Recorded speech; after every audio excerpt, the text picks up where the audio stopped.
Tonight, let me tell you about Rome's most profitable lie. The gladiator was supposed to be a warrior hero, muscle and honor and dramatic deaths in golden sunlight. Hollywood's made billions selling that story, but the truth?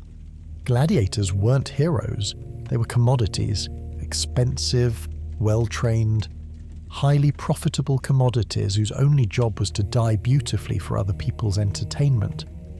This is the story of what it actually meant to be a gladiator in Imperial Rome. How the empire built an industry on broken bones and broken men. How crowds cheered for your destruction while owners measured your worth in sesterti per kill. How glory was just another word for slavery with better marketing. If you appreciate history with the propaganda stripped away and the brutal arithmetic exposed, consider subscribing and dropping a comment with where you're listening from. Now take a slow, deep breath. Settle in. Let the world fade away as we journey back to the moment when Rome claims everything. Not just your body, but your very identity. You were a Dacian warrior once. You had a name that meant something in the mountain dialects of your people, a name your mother had whispered to the gods when you were born under winter stars. All of that ended on a morning when the mist hung low in the valleys. Roman cavalry came down from the ridges like wolves. The fight was brief and brutal. Dacian axes against Roman discipline. You held your ground until a mace found its mark. When consciousness returned, iron was already around your wrists. The march to the slave market took weeks. 20 survivors, shackled together. Your feet bled inside captured Roman sandals. But worse than the hunger was the slow understanding. With each step south, you were walking further from everything that had ever made you human. Rome's slave market sprawled beneath the Palatine Hill like an open wound in the city's marble flesh. The auctioneer was a fat man with soft hands who spoke about human beings the way farmers spoke about livestock. He pulled your lips back to check your teeth, made you flex while buyers examined you like merchandise. Good shoulders, dumb face. Probably last 3 fights. The crowd laughed. You didn't understand why until much later. The man who bought you had pale, calculating eyes. Gaius Cornelius Scaever, though you wouldn't learn his name until after the branding. To you, he was just another Roman counting coins he hadn't spent yet. 2,000 sesterti, he said. Your old life ended. The Ludus squatted next to the Colosseum like a fortress. Through iron gates, you could see men in armour hacking at wooden posts. The sound was rhythmic, like a heartbeat made of violence. But first came the ceremony that would mark you forever. They held you down, applied the iron to your left shoulder. The pain was beyond description. The mark would be permanent. Ludmag, the brand read. Ludus Magnus, property mark. You belong to Rome now, even unto death. Training began at dawn. The doctor was a scarred Gaul named Brennus. 20 years of arena survival had carved away everything soft, leaving only technique and bitter wisdom. He walked among the new recruits like death given form, correcting stances with the casual violence of long practice. You think you're warriors, he said, watching you fumble with an unfamiliar gladius. You're not. Warriors fight for causes, for honour, for their people. You're entertainers. Your job is to die interestingly. The wooden sword felt wrong in your hands, too light, too short. In Dacia, you'd wielded a 2-handed falx that could split Roman shields. This toy seemed designed for dancing, not killing. Stop thinking like a warrior, Brennus corrected, adjusting your grip. Start thinking like a performer. Your survival depends on their entertainment. Days blended into weeks of repetition. Dawn runs around the courtyard. Weapons drill until your hands bled. Conditioning that pushed bodies past breaking. You learned that gladiator training wasn't about creating fighters. It was about creating performers who could fight. There were 6 types of gladiator, each with specific equipment and fighting styles. You were marked for mirmillo. the heavy infantry of the arena, helmet, shield, short sword. The crowd favourite because you look like their beloved legionaries. The irony wasn't lost on you. Trained to embody the very forces that had destroyed your home. But the real education happened between the formal lessons. In whispered conversations, you learned the economics of death. How a gladiator cost roughly 2,000 sestertii to purchase and train. How the good ones could earn that back in prizes within a year. How the arithmetic of survival meant being valuable enough to preserve but not so valuable, you'd never earn freedom. Marcus, a veteran of 15 fights, explained it one evening. The wooden sword of freedom, the rudis, it's a lie. The moment you become profitable is the moment you become irreplaceable. Excellence is its own chain. You discover the underground economy of the ludus. Gladiators weren't paid salaries but received prizes for victories. Smart fighters saved every sestertius. Dumb ones spent it on wine and brief pleasures. The arithmetic was simple. Survive 20 fights. Save your prizes. Potentially buy your freedom. Except the house always won. Medical expenses deducted from winnings. Equipment rental fees. Food beyond basic rations. By the time the Lannister finished his calculations, most gladiators died in debt. The brands healed into permanent reminders. Some men tried to hide theirs. You learned to wear it like armour. It marked you as dangerous, as property worth protecting, as someone who'd survived the selection process. Training intensified as the games approached. You learned the choreography of death, how to make a simple thrust look spectacular, how to bleed dramatically without dying, how to read the crowd's mood and give them the ending they craved. Remember, Brennus instructed before your first public exhibition, you're not trying to kill him. You're trying to tell a story where one of you dies at the end. Make them care about that story, and you might live to tell another one.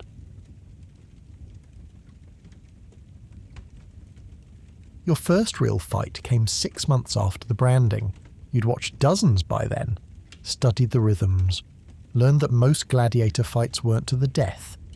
Dead slaves generated no revenue, but most wasn't all. And today's games celebrated the Emperor's birthday. The crowd wanted blood. They dressed you before dawn. The armor felt heavier than in training. The helmet narrowed your vision to a slit. They gave you wine mixed with herbs. To steady nerves, they said. To make you bleed more dramatically. You learned later. The waiting area beneath the arena stank of fear, sweat, and incense. 40 gladiators packed into a space meant for 20. Some prayed, some sharpened already sharp weapons. Veterans sat in silence, conserving energy for what came next. You drew a Thracian for your opponent, a wiry Greek who'd survived 8 fights. Nothing personal, he muttered as they called your pairing. The tunnel to the arena was a throat that swallowed men whole. Darkness gave way to blinding light. The roar of 50,000 voices hit like a physical force. Your legs moved mechanically, training overriding terror. This sand was deeper than in training. It would slow movements, exhaust fighters faster. Everything designed to extend the show. They announced your names, your origins. The crowd jeered at your Dacian heritage, cheered for the Greek who'd adopted Roman ways. Then the referee dropped his stick, and the dance began. The Greek was fast. His curved sword swept toward your throat before you'd properly set your feet. Training saved you. Shield up, deflect, counter. The movements Brennus had beaten into your muscles took over. You circled, testing each other. He feinted left, struck right. You absorbed the blow on your shield, feeling the impact through your arm. The crowd appreciated the exchange, their roar swelling with each contact. Combat in the arena was nothing like real battle. No chaos of hundreds fighting. No treacherous battlefield conditions. Just 2 men trying to create art from violence while 60,000 critics judged every movement. The Greek drew first blood.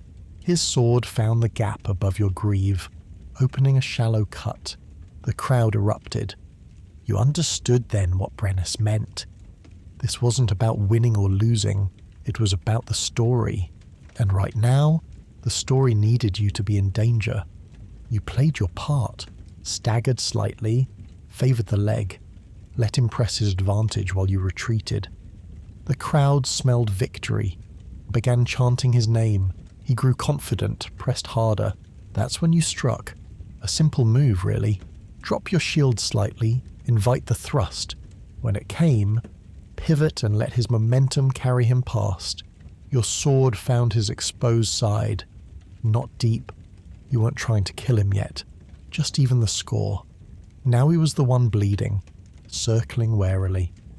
The crowd's allegiance shifted instantly. They appreciated the reversal, the narrative twist. You were no longer the doomed barbarian, but the clever underdog. The fight continued through 3 water breaks, both of you bearing the marks of combat, none fatal, playing the crowd like musicians. When he staggered, you pursued. When you showed weakness, he attacked.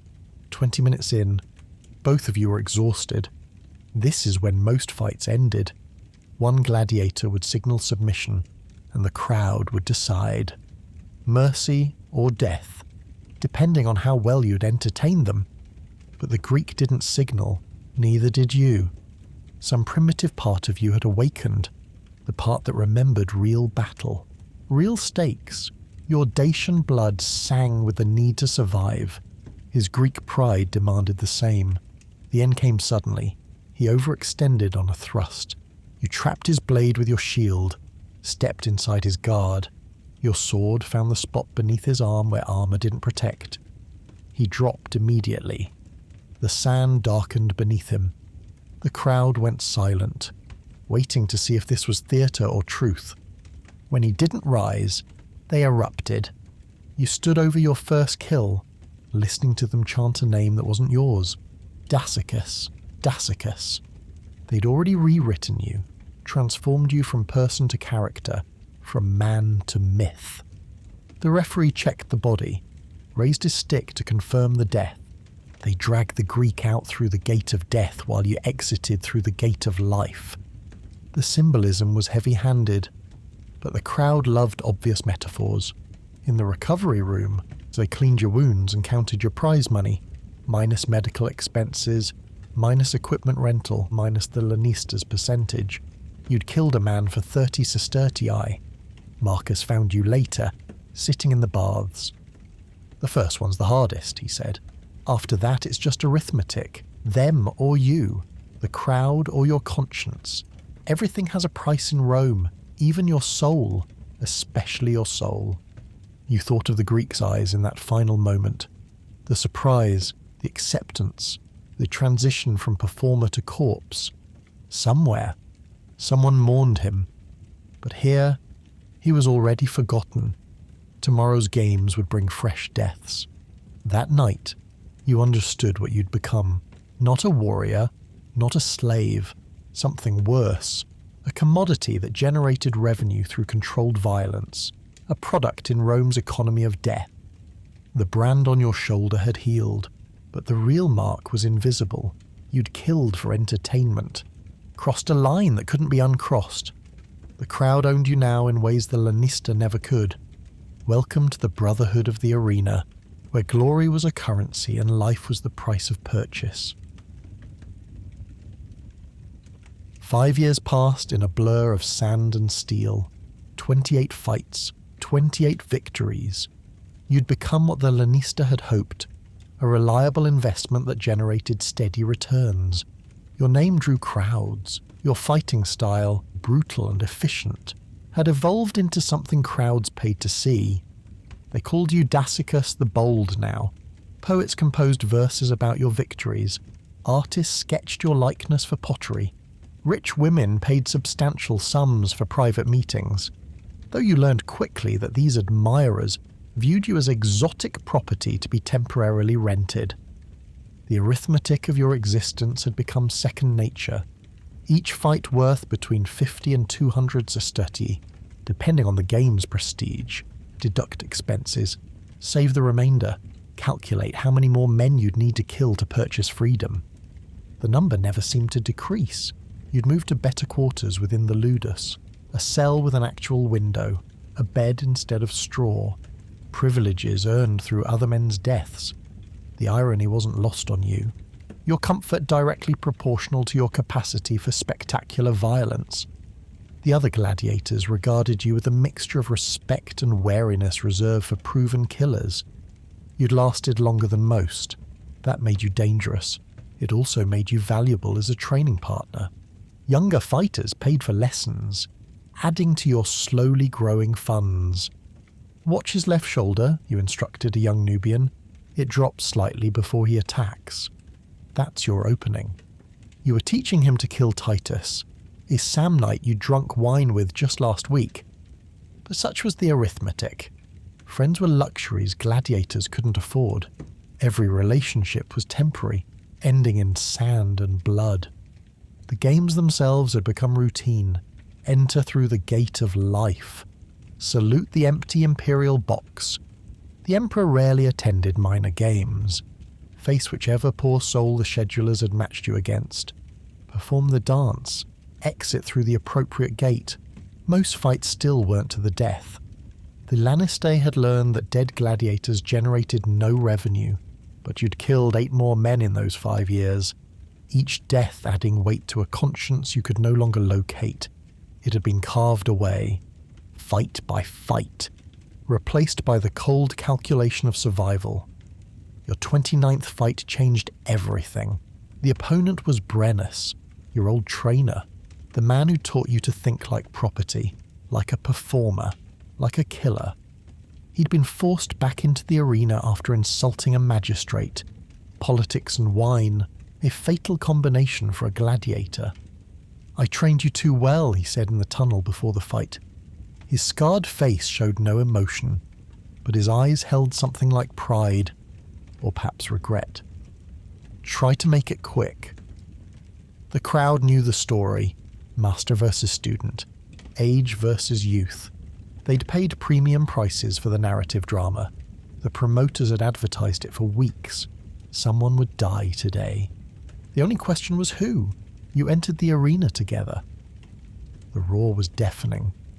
Brennus raised his weapon in the ritual salute, and you saw his hands tremble, not from fear, from age. 25 years of arena survival had extracted its price. He was slower now, still deadly, but mortal in ways that mattered. The fight began like all the others. Circle, test, probe for weaknesses. But this felt different. Each time your swords met, you remembered a lesson. Each movement reminded you of training sessions, of the man who transformed you from warrior to commodity. He fought with veteran cunning, economy of motion, every action calculated for maximum effect. But you had youth, strength, and 5 years of putting his lessons into practice. First blood went to him, a clever feint that opened a cut along your ribs. The crowd appreciated the teacher showing the student he still had things to learn. You nodded acknowledgement and pressed forward. The dance continued, back and forth across blood-mixed sand. 2 men who knew each other's every technique, every preference, every weakness. It should have been boring. 2 fighters who could predict each other's moves. Instead, it became art. You fought for 30 minutes. 40, the longest match in recent memory. Both bleeding from dozens of wounds, both exhausted, both refusing to yield. The crowd had stopped cheering, mesmerized by the display. When the end came, it was almost gentle. Brennus stumbled, genuinely, not performance. Age and blood loss catching up. You could have stepped back, let him recover, extended the show. Instead, you moved forward. Your sword found his throat. Quick, clean, the death he'd asked for. He fell to his knees, crimson spreading across the sand. His lips moved, forming words only you could hear. Good, student. Then nothing. The crowd erupted. They'd witnessed something special. Not just a death, but a passage, a transformation. The student had become the master, the story arc complete. They threw flowers and coins and poems written on scraps. You stood over the corpse of the man who'd made you what you were, waiting for something, grief perhaps, regret, satisfaction. But there was only emptiness. The arithmetic completed, another body added to your tally, another ghost for your collection. They carried Brennus out through the gate of death. You exited through life, the symbolism more bitter than usual. He'd lived as a gladiator, died as one, in between. He'd created dozens like himself, men transformed into entertainment, warriors reduced to commodities. That night, you sat in his old quarters. Yours now. Another promotion earned through blood.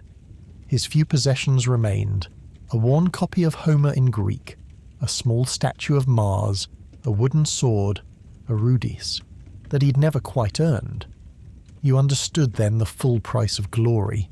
It wasn't just your own humanity you'd sold, it was your ability to create more sellers, more products, more men who'd learned to weigh lives in coin and measure worth in applause. Tomorrow they'd name a new trainer, probably you, the star pupil who'd graduated with highest honours. You'd teach young barbarians to become gladiators, show them how to die entertainingly, how to kill efficiently, how to transform from human to commodity. The cycle would continue, fed by fresh bodies, sustained by the crowd's insatiable appetite, justified by the arithmetic that made men into numbers and death into profit. 28 deaths on your conscience, 28 ghosts in your shadow, and now Brennus, who taught you that conscience was a luxury gladiators couldn't afford, who'd shown you how to survive by becoming something monstrous. You'd learned your lessons well, too well. The wooden sword sat on the table, that symbol of freedom that grew more distant with each victory, each death, each step deeper into the machine that consumed men and produced entertainment. Outside, Rome celebrated another successful day of games. Tomorrow would bring fresh matches, new stories, different deaths. The eternal appetite feeding itself on human sacrifice disguised as sport. You'd risen through blood to the top of your profession. Champion, killer, product, example, everything but human.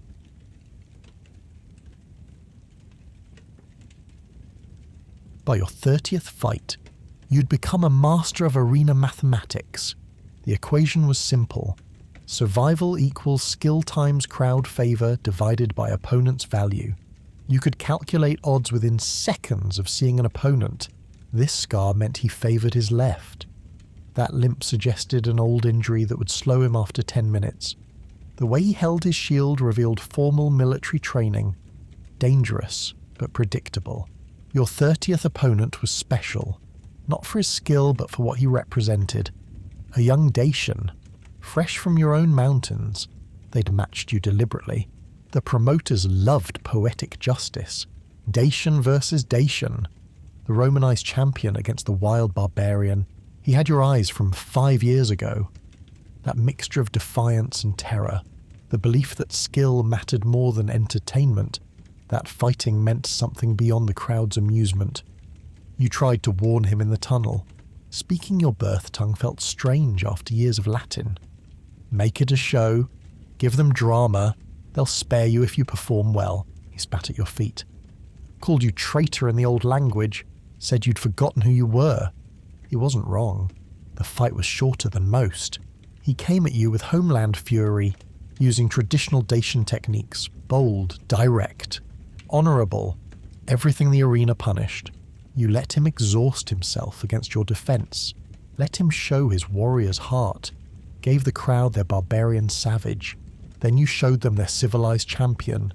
It took 4 moves, shield bash to create distance, feint high to draw his guard, drop low, sword through the gap in his armour, the same combination Brennus had taught you. Efficient, effective, emotionless. He fell like you once might have fallen. Surprised that honour meant nothing here, that skill without showmanship was worthless, that the arena rewarded survivors. not warriors. "Remember me," he gasped in Dacian as life left his eyes. "Remember us." The crowd cheered their champion. Dacicus the Bold had proven Roman training superior to barbarian fury, had shown that civilization could transform even the wildest savage, had validated their worldview with steel and blood. You stood over another dead countryman, another ghost for your collection, another reminder of what you'd been before becoming inventory in Rome's entertainment industry.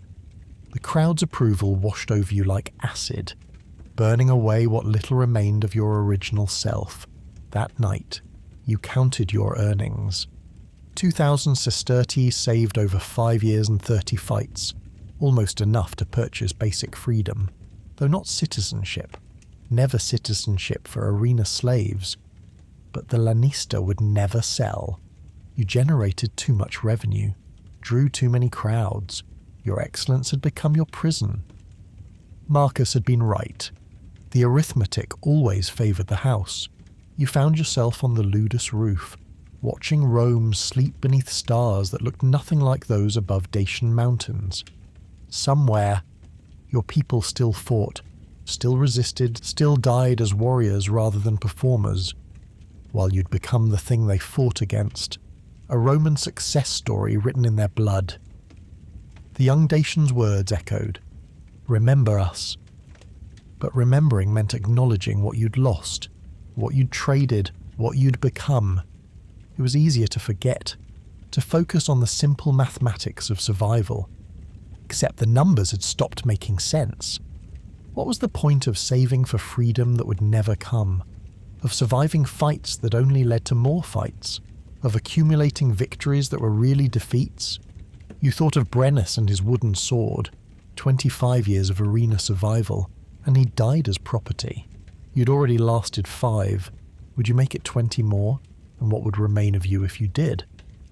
The answer came with dawn. Nothing. Nothing would remain but the arithmetic. The brand. The name they'd given you. A hollow legend built on forgotten corpses. A Roman story wearing Dacian skin. But the games would continue. Tomorrow brought another fight. Another opponent to evaluate. Another death to add or avoid.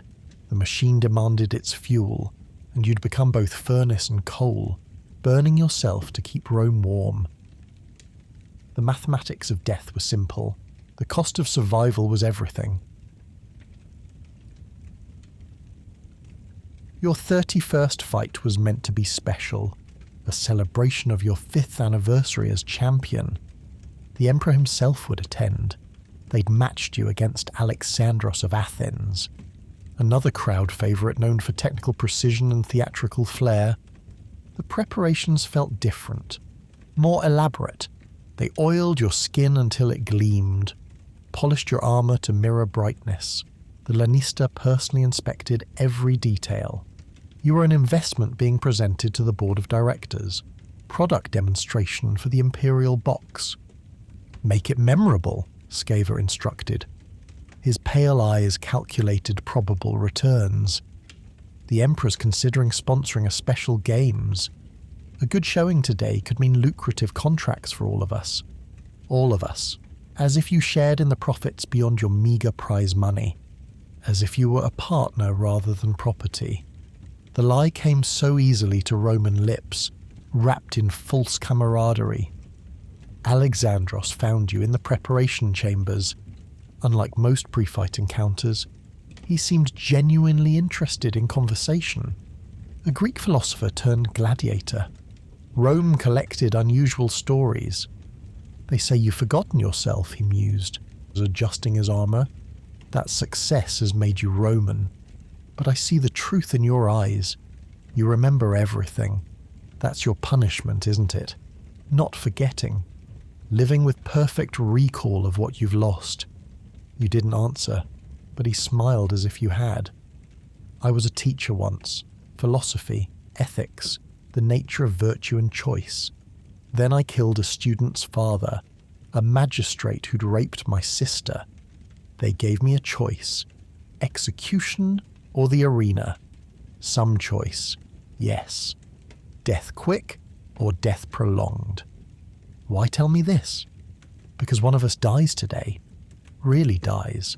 The Emperor wants blood and we're both too valuable for ordinary matches, so they'll have us fight to the finish. Make it look unplanned, spontaneous. But we know better, don't we? We know the arithmetic. He was right. You could see it in the Lannister's nervous energy, in the promoters' eager grins, in the way they'd scheduled you as the final match, the climax, the main event. 2 champions entering, 1 leaving. May the better product win, Alexandros said, extending his hand. You shook it. 2 pieces of inventory acknowledging their fate. The tunnel to the arena had never seemed longer. Each step measured, each breath counted. 5 years of entrances, but this felt final, conclusive. The story demanding its ending. Sunlight exploded around you. The Colosseum was packed beyond capacity. 60,000 voices merged into one hungry roar. The Imperial box glittered with purple and gold. The Emperor, young, bored, dangerous, watched with the casual interest of a child pulling wings off flies. They announced you first, Daesicus the Bold, 5-year champion, 30 victories, pride of the Ludus Magnus. The crowd erupted. You raised your sword in salute, playing your part one last time. Then Alexandros, the philosopher, the thinker. 25 victories through technical excellence. Athens' gift to Roman entertainment. His reception equaled yours. 2 favourites meeting in choreographed spontaneity. You saluted the Emperor. He nodded, already checking wine options with his cupbearer. To him, you were intermission entertainment. Profitable furniture performing for his amusement. The speech about honour and glory felt particularly hollow beneath his disinterest. The referee, unnecessary for this match, dropped his stick. You circled each other, 2 professionals reading stance, grip, intention. He was everything advertised. Perfect form, economical movement, a thinking fighter who solved opponents like equations. First exchange came fast, testing, probing. Steel rang against steel in rhythms the crowd recognized. They'd seen you both fight dozens of times, knew your patterns, your preferences. This was familiar territory. But Alexandros had surprises. Philosophy translated to unpredictability, where you expected orthodox attacks. He gave you Socratic questions in steel. Each movement asked something, demanded answers, made you think. 10 minutes in, both of you bled from minor wounds. The crowd appreciated the technical display but wanted more, demanded drama, required the story they'd paid for. You gave it to them. A stumble, half real from accumulated fatigue. Alexandros pressed advantage. His sword found gaps, drew lines of fire across your skin.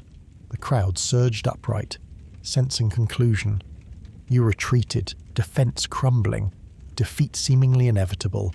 Then the reversal, the trap revealed.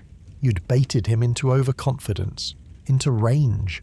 Your counterattack came from nowhere, except 5 years of practice. 5 years of learning that survival meant deception.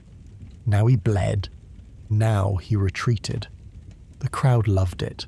Loved the narrative flip. The philosophical problem solved through practical application. 2 masters painting abstract art with very real blood. 20 minutes, 30. Both of you operating on reserves. On will. On the simple mathematics that said one must fall for the other to rise. Your left arm was nearly useless, his leg dragged. Perfect symmetry in destruction. The Emperor leaned forward, finally interested, finally engaged. 2 commodities exceeding market expectations, providing premium entertainment, justifying inflated ticket prices.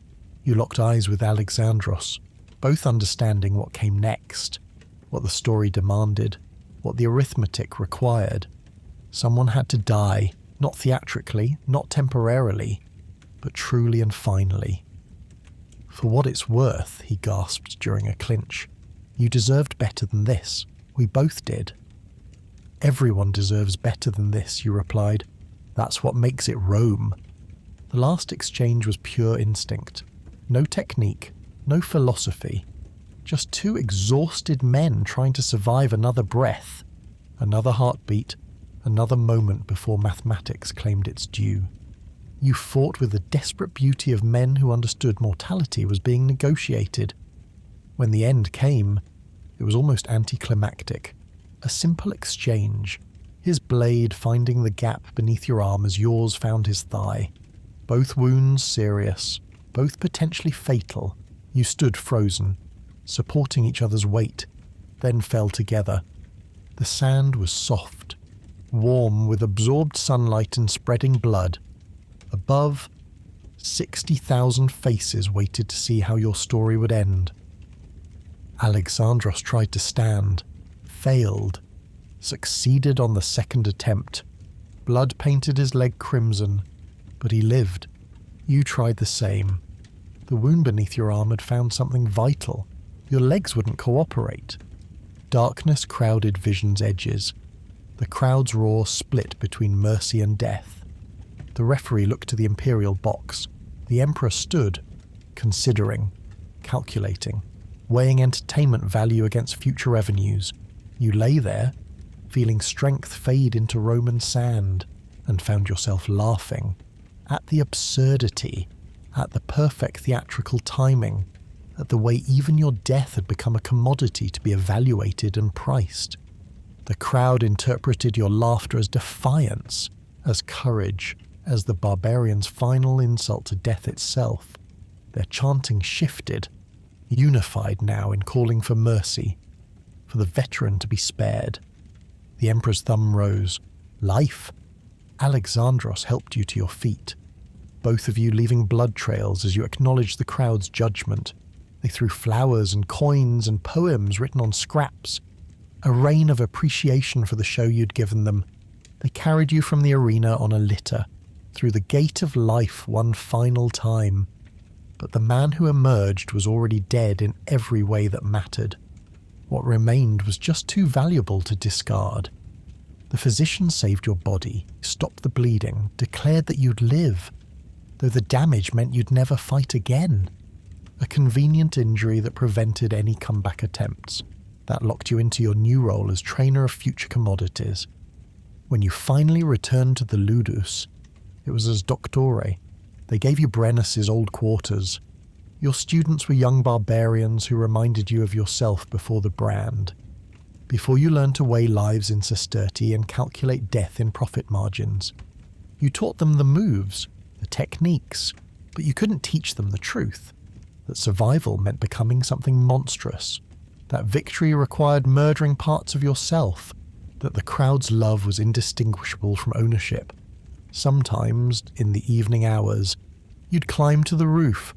Rome sprawled beneath you, eternal and indifferent. The Colosseum dominated the skyline, waiting for tomorrow's sacrifices. You'd given Rome everything, your youth, your strength, your conscience, your humanity. In return, you'd received the privilege of creating more slaves, more gladiators, more entertainment for the insatiable machine. The wooden sword still hung in the Lannister's office, that symbol of freedom that economics made impossible. Excellence was its own prison. You proved that glory and slavery weren't opposites, but partners, that fame and freedom were incompatible. Your name, Dacicus the Bold, had become larger than the man who earned it. A legend built on corpses, a story that would outlive you. Children played at being you in Roman streets. Poets composed verses about your victories, all of them celebrating the myth while ignoring the mathematics, the human cost, the price paid in souls. The brand on your shoulder had faded but never disappeared. Lud Mag, property of the Ludus Magnus. Even in this half-life, you remained marked, owned, part of the system that consumed human lives as efficiently as any furnace. Sometimes former gladiators visited, men like you who'd survived their own transformations. You'd sit in silence, sharing wine and understanding. Veterans of Rome's most honest institution, the one that admitted humans were commodities to be consumed for profit. None of you spoke of the dreams, the faces of the dead who visited nightly. How do you measure the cost when it's counted in souls? The arena was empty now, awaiting tomorrow's entertainment. Fresh sand covered old blood. New fighters prepared to write their stories over the erasure of previous chapters. The machine continued, indifferent to individual tragedies. You'd been one of them once. Now you were something else. Not victor, not survivor, just product. Proof that the system worked, that men could be transformed into commodities, that death could be packaged and sold. The price of glory? There never was any glory, just the price, and you'd paid it. In blood, in years, in pieces of your soul parceled out for public consumption, in the men whose deaths you carried, in the dreams that would follow you until death finally balanced the ledger. Rome built its empire on spectacle. The arena was its most honest expression. And you were both priest and sacrifice in its bloody religion, creator and destroyer, teacher and warning, the perfect product of a perfect system. You'd learned the mathematics of slavery, mastered the economics of death, become the very thing you'd once fought against. A mechanism for creating more victims, more gladiators, more fuel for Rome's endless appetite. That was your retirement, your reward, to spend whatever years remained creating more men like yourself, more slaves who thought themselves warriors, more commodities who dreamed of freedom, more stories that would end in sand and blood and the crowd's eternal hunger. Tomorrow you'd train new fighters, teach them to die entertainingly, but tonight you remembered 28 faces, 28 names you'd never known, 28 stories ended so yours could continue, the arithmetic of your existence. Sleep, when it finally came, brought no peace, just more faces, more debts, more evidence that some victories were indistinguishable from defeat. You'd survived the arena, but the arena would never survive you. It lived in your scars, your dreams, your every breath purchased with someone else's last. You were its creation, its proof of concept, its promise that the system worked. That was the price of glory, not death. Death would have been merciful. The price was living with what survival required, what entertainment demanded, what Rome had made you become. A survivor who envied the dead. A victor who'd lost everything that mattered. You'd paid the price, and learned too late that the bill never stopped coming due.